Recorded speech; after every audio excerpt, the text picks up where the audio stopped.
এই পুডিংটা কীভাবে বানিয়ে নিলাম, চলেন আমরা মূল রেসিপিতে চলে যাচ্ছি।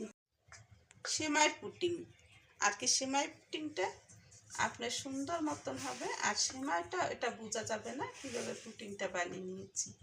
তা প্রথমে এইখানে আমি ডিমটা আর কি গুলাবো, তার জন্য আমি এখানে মেজারমেন্ট কাপের এখানে 1/4 কাপ আর কি চিনি দিয়ে নিয়েছি। চিনিটা আপনারা বুঝে শুনে আর কি একটা করবেন, কারণ রোজা রমজানের পরে কিন্তু আমাদের ঈদ স্পেশাল আসছে, তার জন্য আমরা কিন্তু এরকম মিষ্টিটা একটু কম চিনিটা দিয়ে নিলাম। আর এইখানে আমার ডিমটা আগে থেকে একটু ফেটে গেছিলো, তা সেটা আমি আগে থেকে এটাকে নামিয়ে নিয়েছি আর কি। তো এই ডিমটা দিয়ে আমি একটু এটা মিশিয়ে নিচ্ছি। তো এখানে আরও একটা ডিম দিয়ে দেবো।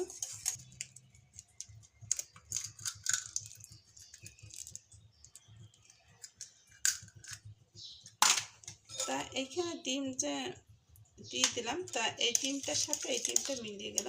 তো এখন সুন্দর করে এখানে যে চিনিটা আছে সেটা মেল্ট না হওয়া পর্যন্ত আমি এটাকে ফেটে নিব। করে ফেটে নিয়ে এখন দিয়ে দিচ্ছি লিকুইড দুধ। এটা ঠান্ডা বা গরম যে অবস্থায় থাকুক না কেন, এটাকে একটু ঠান্ডা করে নিতে হবে দুধটা। তাই এখানে আর একটু দুধ লাগবে, তার জন্য আমি আর একটু দুধ দিয়ে দেবো। এখানে গুঁড়া দুধও দেবো, কনডেন্স মিল্কও দেবো। এখন আমি একটা প্যানে আমি ঘি দিয়ে দিচ্ছি একটু। আমি স্টিক যে সেমাইটা আছে সেটাকে একটু ভেজে নিব। তা আমি যে পরিমাণে তেলটা দিই আর কি দিয়ে নিচ্ছি ঘিটা, সেই পরিমাণে আমার ঘিটা পরিমাণ মতন ঠিক মতন হয়ে যাচ্ছে। এখন আমি এটাকে একটু গুঁড়ো গুঁড়ো করে নিচ্ছি, একটু বেশি না, আর সেই পরিমাণটা আমি এভাবে করে একটু গুঁড়ো করে নিচ্ছি। এই যে দেখুন, এর চেয়ে বেশি করবো না। তা এখন দিয়ে দিচ্ছি আমি প্যানে, আর এটা কিন্তু আলতো হাতে এটা নেড়ে চেড়ে নিতে হবে যেন নিচ থেকে লেগে না যায়। সুন্দর করে এটাকে ভেজে নিয়েছি, আর এরকম করে এটাকে লাল লাল করে একটু হালকা লাল লাল করে ভেজে নিতে হবে। আর এত লাল করবেন না যে একেবারে পুরো গন্ধ আসবে বা এরকম করে বাজে একটা স্মেল আসবে, সেরকম করবেন না। একটু ভাজা ভাজা হয়ে গেলে এটাকে নামিয়ে ফেলবেন। মুখ ভাজা আমি সেমাইগুলো এখানে দিয়ে দিচ্ছি। এক এক রকম একজনের পুডিংটা বানায়, তা আমি বানাচ্ছি আমার মতো।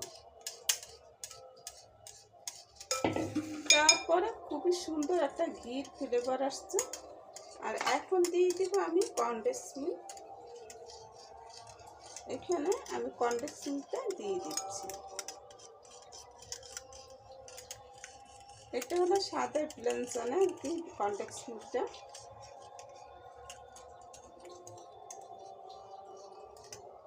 এখন খুব সুন্দর করে এটাকে গুলিয়ে নিলাম।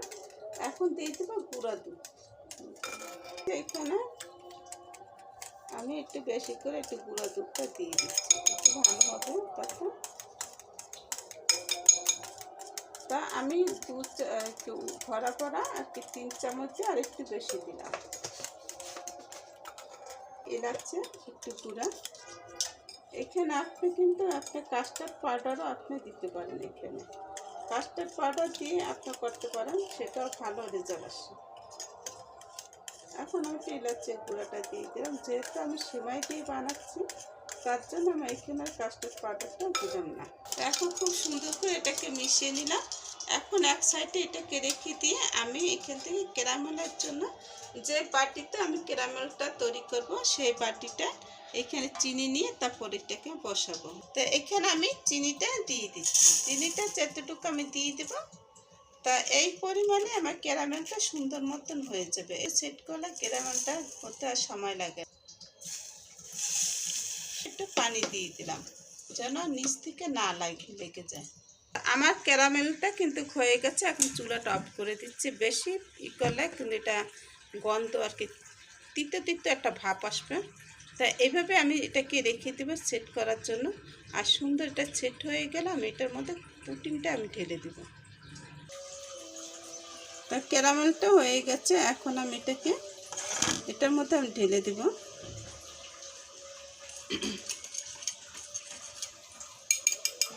এখন সব আমি নেড়ে চেড়ে এটাকে ঢেলে দিতে হবে। একটু ছেঁকে নেবেন আপনারা যখন এটা একসাথে সব দিবেন, তখন একটু ছেঁকে নিলে ভালো হবে।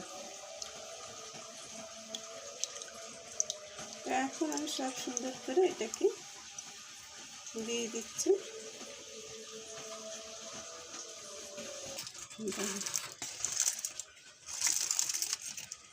এখান থেকে আমি একটা ফয়েল পেপার দিয়ে এটাকে ঢেকে দিচ্ছি।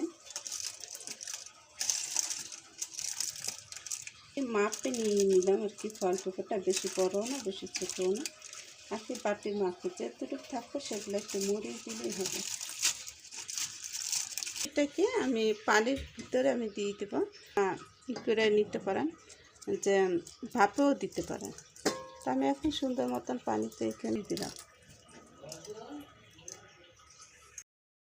পুডিংটা একেবারে ঠান্ডা হয়ে গেছে, আর এটা আলকা দিলে এটা উঠে যাবে।